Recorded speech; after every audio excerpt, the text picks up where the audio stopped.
PRP, un plasma riche en plaquettes, c'est un produit biologique vivant, préparé à travers du sang du patient et utilisé en thérapeutique.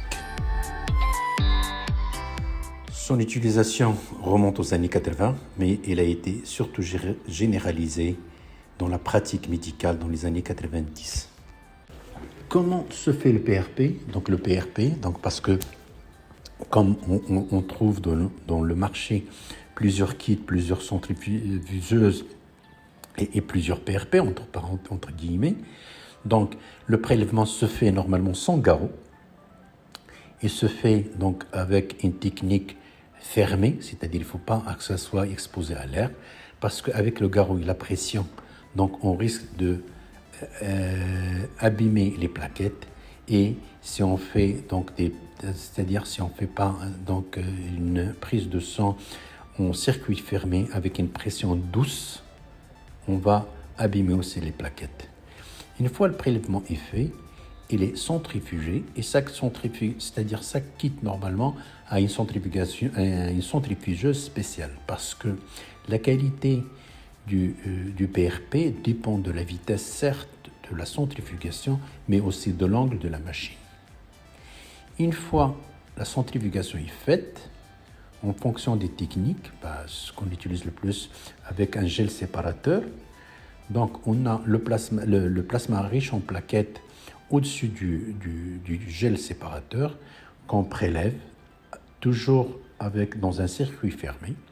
Cette fois-ci, il y a une autre technique qui se rajoute, c'est l'activation des plaquettes par le traitement par la lumière, la LED médicale, c'est-à-dire il y a des petites machines qui permettent d'activer donc les plaquettes pour optimiser le résultat du PRP. Maintenant, quelles sont les indications du PRP ? Les indications sont nombreuses et on peut dire que les chapitres les plus importants, c'est en médecine esthétique. Donc on peut traiter des rides, on peut traiter du mélasma, on peut traiter plusieurs choses par le PRP, parce que ce PRP apporte, comme on l'a dit, des facteurs de croissance qui permettent l'activation des cellules pour régénérer. Donc les indications en médecine esthétique, il peut être associé au comblement, au laser, au peeling et à la microneedling et à toutes les techniques de médecine esthétique. Il est utilisé soit en mésothérapie pour le traitement de mésothérapie, puis le traitement parfois des rides et des vieillissements du visage.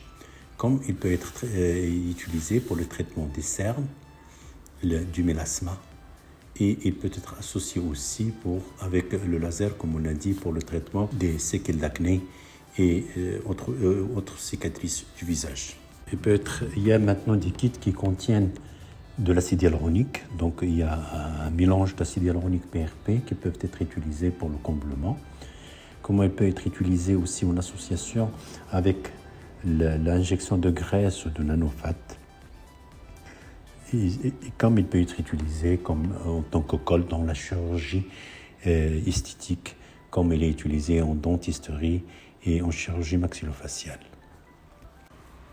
On ne va pas parler des autres indications, comme je l'ai dit, en traumato, rhumatologie, en chirurgie dentaire, mais il faut quand même parler de la cicatrisation et le traitement des plaies chroniques.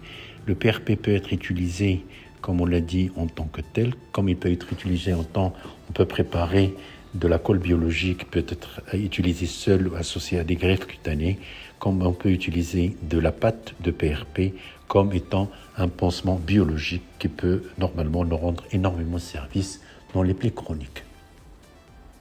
Les contre-indications du PRP, c'est-à-dire quand il ne faut pas le faire, quand il y a des maladies du sang, des hémopathies, quand il y a des lésions, c'est-à-dire des maladies du foie, les hépatopathies chroniques, et les hypofibrinogénémies, c'est-à-dire où il n'y a pas beaucoup de fibrinogènes au niveau du sang, comme on ne peut pas l'utiliser, comme c'est logique, quand il y a une infection cutanée, parce qu'on ne peut pas appliqué sur des infections cutanées. Le protocole d'utilisation, c'est des injections, comme on a dit, soit en mésothérapie, soit en injection intradermique, comme les comblements. Et il peut être utilisé 3 à 4 séances en 4 semaines d'intervalle. Le PRP est utilisé, elle a une très bonne indication dans les traitements des alopécies androgéniques, donc pour le traitement des chutes de cheveux. Donc c'est le même protocole qui a été dit, c'est-à-dire 3 à 4 séances à 1 mois d'intervalle, puis refaite à 6 mois, puis 1 an. Il permet de stopper la chute des cheveux. Les effets indésirables, ils sont le plus souvent transitoires. Il peut y avoir des œdèmes, 2 à 3 jours, le visage peut être gonflé, il peut y avoir des bleus, des ecchymoses, ou bien des douleurs au point d'injection. Les complications, surtout les injections intravasculaires, c'est-à-dire c'est comme le comblement, c'est-à-dire les filaires. Quand on injecte le PRP en intravasculaire, il peut y avoir des hématomes si les malades prennent des anticoagulants, comme il peut y avoir des infections.